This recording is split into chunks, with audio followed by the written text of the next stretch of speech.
Big basket থেকে এই এক ট্রে ডিম আনালাম আর আনালাম ব্রেড। এই ডিমগুলো না বেশ ভালো, ডিমগুলোর নাম হচ্ছে কুল এগ। এই কুল এগগুলো না ভীষণ ভালো হয় জানো তো, তার জন্য আমি এক ট্রে আনালাম। এখানে 30টা রয়েছে, এক ট্রেতে 30টা ডিম থাকে।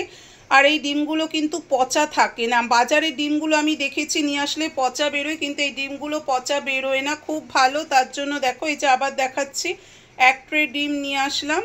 আর এই ডিমগুলোর নাম হচ্ছে কুল এগ, ভীষণ ভালো এই ডিমগুলো। তানের ব্রেকফাস্ট বর্নভিটা, এগ পোচ আর ব্রেড।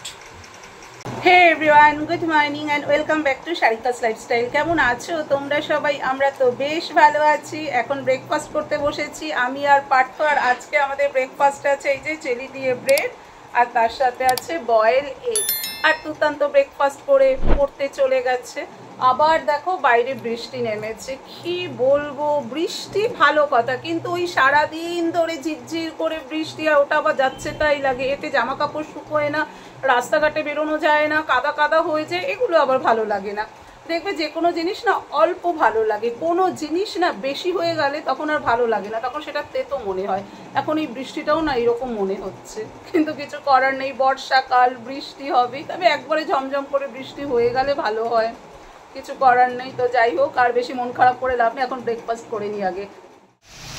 এখন দুপুর 12টা বাজে, আবার বৃষ্টি শুরু হয়ে গেল। মাঝখানে একটু থেমেছিল ঠিকই, কিন্তু দেখো এখন আবার বৃষ্টি শুরু হয়ে গেল। আর আকাশের অবস্থা দেখো, ঘন কালো মেঘ করে রয়েছে। সারাদিন আজকেও এইরকম বৃষ্টি হবে। কার ভালো লাগে বলো এইরকম বৃষ্টি?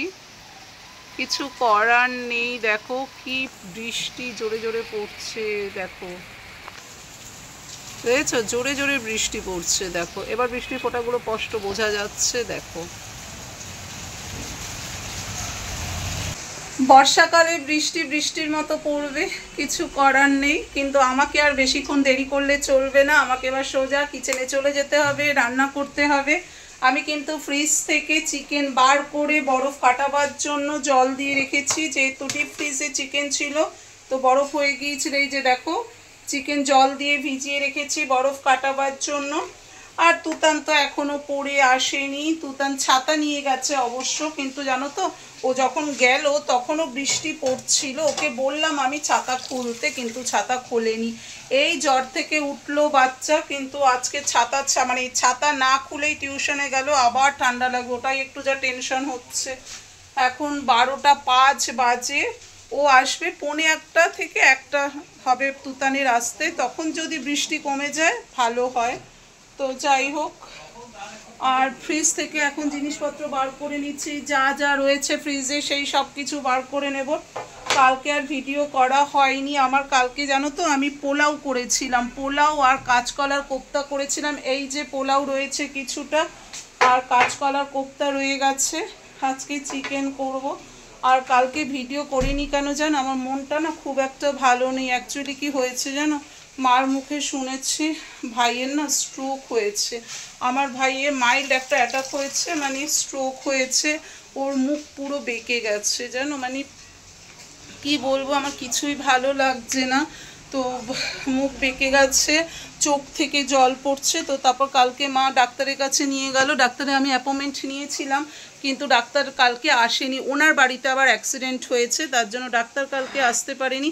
আজকে আবার মা ভাইকে নিয়ে যাবে ডাক্তার দেখাতে। এখন আমি যাব আজকে বিকেলবেলা, ডাইরেক্ট মা অ্যাপেলোতে যাবে, আমি ওখানে চলে যাব আজকে। কি বলবো বলো, খুব খারাপও লাগছে। যতই ভাই বোনের মধ্যে যাই হোক না কেন, অ্যাকচুয়ালি আমার সাথে আমার ভাইয়ের জানো তো সেই রকম কিছুই হয়নি, কিন্তু তবুও আমি অনেক দিন হলো আমি মার বাড়িতে যাই না। হ্যাঁ, আজকে আমি তোমাদের সাথে শেয়ার করছি ব্যাপারটা। আমি অনেক দিন হয়ে গেল মার বাড়িতে যাই না, ছোট্ট একটা কথার জন্য, যেটা ভাই রিলেটেড একটা কথার জন্য, মানে ভাইয়ের বউ রিলেটেড একটা কথার জন্য আমি মার বাড়িতে যাওয়া বন্ধ করে দিয়েছি। কিন্তু এই সময় তো দেখো মুখ ফিরিয়ে থাকা যায় না, তো আমি ডাইরেক্ট হসপিটালে যাব, মানে অ্যাপেলোতে যাব। মা যখন বিকেলবেলা ভাইকে নিয়ে ডাক্তারের কাছে যাবে তখন যাব। কি বলবো বলো, একদিকে আমার নিজের ভাইয়ের এই অবস্থা, আরেকদিকে আমার মাসির ছেলে মানে মাস্তুতো ভাইয়ের 4 তারিখে বিয়ে। তো মানে সর্বদিকে আমি একদম ফেসে গেছি, না পারছি আমি ওই বাড়িতে যেতে, আমার ছোটো মাসি বলছে আসতে, আমি না পারছি ওই বাড়িতে যেতে, না পারছি মানে ঘরে থাকতে ঠিকঠাক মনটাও বসছে না, ভাইয়ের এই অবস্থা, মানে সব কিছু নিয়ে না মানে একদম যাচ্ছে তাই অবস্থার মধ্যে আমি পড়ে গেছি। কি বলবো, মাথা কাজ করছে না। মানুষের দেখবে যখন সব কিছু হয় না একবারে হয়, তো যাই হোক কিছু করার নেই। দেখো শরীর মানুষের খারাপ হয়, হবেও, সেইটা নিয়ে টেনশন না করে বরং সমস্যা হলে সমস্যার সমাধান করতে হয়। তার জন্য আমরা বারে বারে আমি আর পার্থ বারে বারে খোঁজ নিচ্ছি, ডাক্তারের অ্যাপয়েন্টমেন্ট নিচ্ছি, সব কিছু করছি, কিন্তু তবু মনটা না ভালো লাগছে না, জানো তো কী করবো। তাই কালকে না আমি আর ভিডিও করতে পারিনি।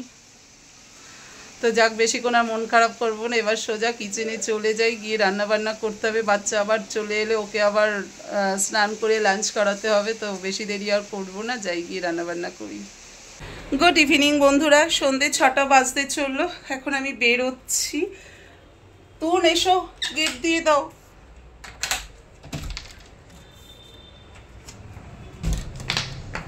Tata tata.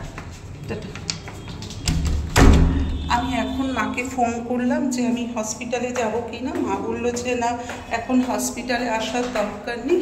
তো এখন আমি যাচ্ছি একটু পার্লারে, প্রথমে আইব্রো প্লাক করব, তারপর যাব একটু ঘরের জিনিসপত্র যা কেনাকাটা করার আছে সেগুলো কিনতে যাব। আর মা না করলো, যেহেতু মা যাচ্ছে, বাপি যাচ্ছে, ভাইয়ের বউ যাচ্ছে, তো মা বলছে যে তোকে আর এখন আসার দরকার নেই। তারপর আমিও সেদিন একটুখানি পড়ে গেছি বলে ইনজিওর হয়েছে, আমার হাতে ব্যথা। তো মা বললো যদি কিছু হয় তোকে জানাবো। ঠিক আছে, আমাকে যখন যেতে হবে না তাহলে একটু আইব্রো প্লাক করেই নিই। অনেক দিন আমার পার্লারে যাওয়া হয় না, আইব্রোর অবস্থা ভীষণ খারাপ হয়ে গেছে। তো এখন যাচ্ছে আমাদের পাশেই যে পার্লার, মানে গলি থেকে বেরিয়েই যে পার্লার, ওই পার্লারে যাচ্ছে এখন আইব্রো প্লাক করতে। ওখান থেকে তারপরে যাব একটু স্মার্ট বাজার, ঘরের যা জিনিসপত্র লাগবে সেগুলো কিনতে। চলে এলাম পার্লারে আইব্রো করতে, আর এই যে ও, তোমরা ওকে চেনো। এখন আইব্রোটা করে নিই আগে। প্রথমে আইব্রো করবো, তারপর না একটু হেয়ার কাট করবো, মানে চুলের নিচটা ভীষণ খারাপ হয়ে গেছে, তো একটু কাটবো, বেশি কাটবো না, অল্পই কাটবো। তো আগে আইব্রো করে নিই, তারপরে চুলের নিচটা একটু জাস্ট কেটে নেব। বেশি কাটবো না আজকে, ওকে বললাম জাস্ট এইটুকু কাটবো। দেখো কি অবস্থা হয়ে গেছে, জাস্ট এইটুকু কাটবো না। আইব্রো হয়ে গেছে, এবার কাটিং করব, হেয়ার কাটিং করব।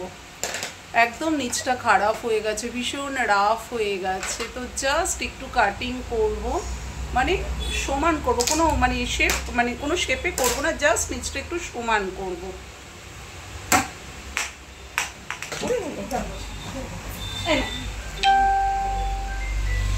হেয়ার কাট হলো, আইব্রোজ হলো, সব কিছু কমপ্লিট হয়ে গেল। শর্মিষ্ঠাই তো, শর্মিষ্ঠার হাতের কাজ কিন্তু বেশ ভালো, জানো তো, আমার তো ভালো লাগে ওর হাতের কাজ। চলো আসছি, টাটা।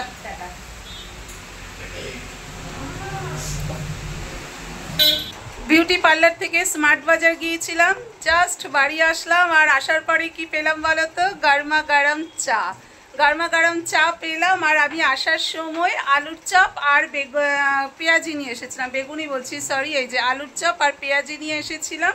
তো এখন গরমা গরম চা, তার সাথে আলুর চপ আর পেঁয়াজি, আর কি চাই। আর হ্যাঁ, চাটা করেছে কিন্তু মিস্টার ব্যানার্জি, মিস্টার ব্যানার্জির হাতে গরমা গরম চা খাবো, কত সৌভাগ্য আমার বলো তো।